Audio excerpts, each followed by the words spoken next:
blocks before blotches of sweat darkened his shirt. He stopped and reevaluated. New plan. Screw walking and take the bus. The nearest stop was just over the Montrose Street Bridge in Horner Park. A quick trip, even for him. As he heaved across the two-lane bridge, Jim eyed the rusted pedestrian railings. What a goddamn surprise, he thought.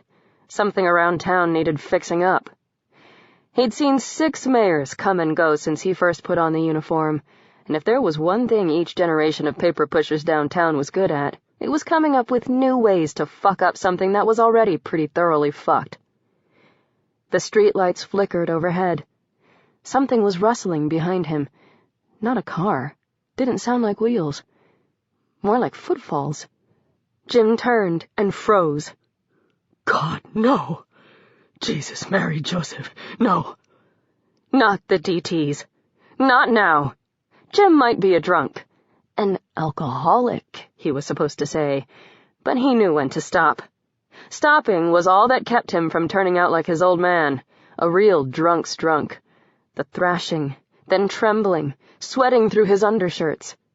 Moaning and clawing at the air, at things that weren't there. Things like this. Jim blinked, but the thing didn't go away. It wasn't huge, the size of a big dog, maybe, but it was a horrible, skinless pink color, as if made of flayed muscle, and it was crawling forward. Jim glanced around wildly. Stop! He said as the thing took one ponderous step closer. Police! But the thing just blinked a yellow eye and took another step. He tried again. Stop! Police! The ugly bastard didn't even falter. Sped up even, scuttling toward him like a fleshy crab as the streetlights flicked faster. Its head was barely a stub, with lit-up cat-like eyes and a horrible tooth-ringed, flesh-flapped mouth.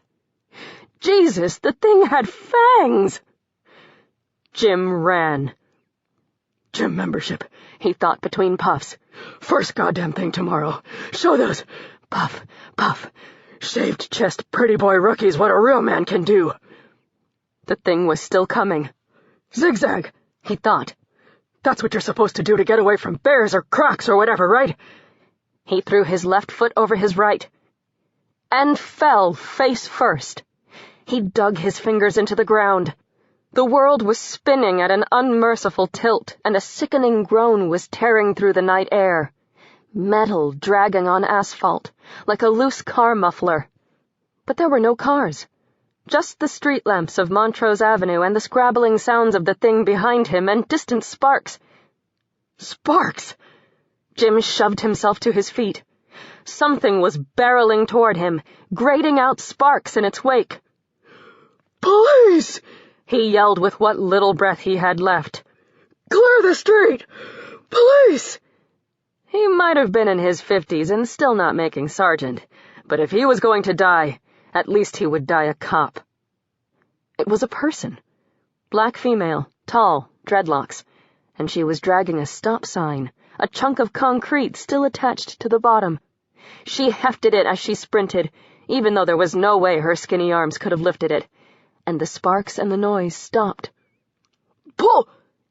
Jim couldn't even get the word out before she jumped, right over his head, and sliced the stop sign through the thing's neck like an executioner's axe. The head bounced into the darkness as the girl landed with a soft thump. The thing's body swayed, collapsed onto its haunches, and then exploded in a burst of thick, ugly smoke.